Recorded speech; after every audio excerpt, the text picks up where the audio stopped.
Science tells us that we and all atomic matter are 99.99% space.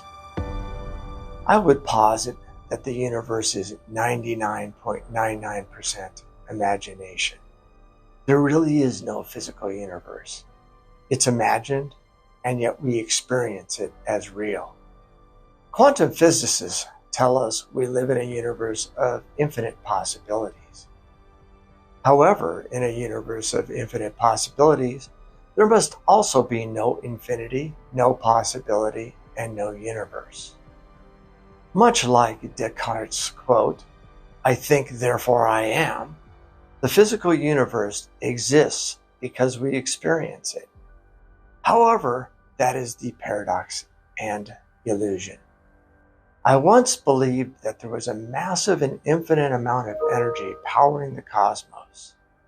I've come to realize, however, that the amount of energy it takes to power the imagined physical universe and our planet is 0.01% of that which we believe, that our tools measure, and our theories estimate.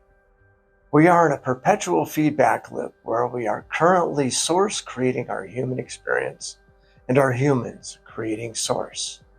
We are each amplification nodes of source energy and consciousness. What we experience, imagine, and perceive radiates back to source and into the world and the universe we create. What we imagine, perceive, and experience individually and collectively determines our reality. So imagine and perceive a world of love, beauty, abundance, and thriving. And you will not only experience such a world, but amplify that energy and perception to source humankind and our planet. Thank you for watching. Please subscribe, hit the like button, and leave a comment.